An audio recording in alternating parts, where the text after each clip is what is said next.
So our story isn't one of tragedy or infidelity.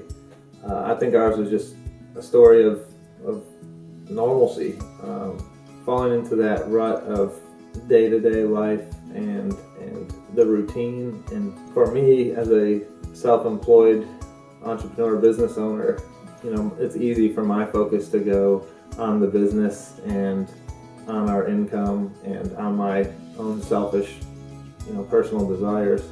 And then for Kate, we have 4 children, so it's easy for the mom to get in the rut of everyday children raising life and dishes and clutter and and mommy. But so yeah.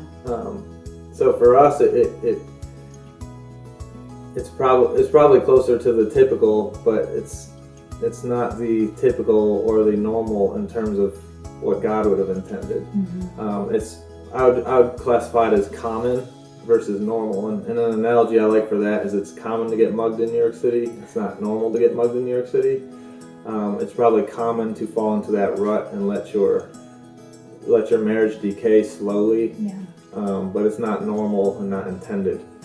And so, ours kind of came to a head where Kate had come to the point where she was, from my perspective, was negative a lot on many different things, on little things and big things.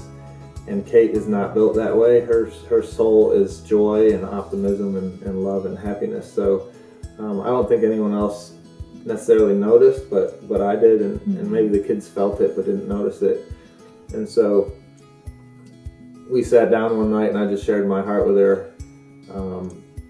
And at first I thought it was like a big argument, and I just bawled my eyes out basically, because hearing him tell me that you're always negative and you're either yelling at the kids or he's like, and that's just not you, and we had some good friction in our marriage at that point. I was pregnant with number 3, and it was a dark time. So at church, they offered the Two Becoming One class, and I have to say something. Okay. John is not one to want to do either community groups or anything extracurricular, especially during football season.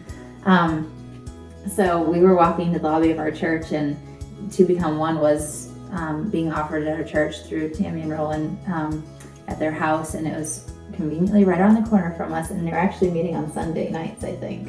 So that was a huge thing. But then from the very first class, like, his whole attitude changed. It was awesome. So it was kind of God's grace and blessing on him that he would actually sign up for something on a Sunday night during football season. So thanks, honey. That's how it is. That was a growth moment for me. But it was definitely worth it. And one of the principles in the class is that your spouse is God's perfect provision for you, regardless of how you came together. So that was kind of an aha moment for both of us, I think. And not that we didn't believe that before, but maybe we never consciously even thought of that. So that was huge for me personally. And then the concept and principles in there of love and blessing, and how there's this loop of showing love to the other will cause them to want to bless you, which will want me to show love more and her bless more, and vice versa. So it's this reciprocal relationship that is not duty-based, but based on God's principles for all life, but specifically to marriage in this class.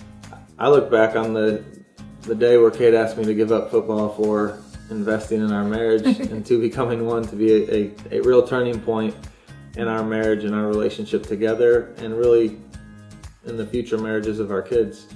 And so without Two Becoming One, I could honestly say that we probably wouldn't have worked through in the proper way what we had to work through at the time. Right. So Two Becoming One has allowed us to move from the common to the biblical normal, or biblically intended marriage, and we're thankful for that. And so you're my perfect provision. Thanks, honey.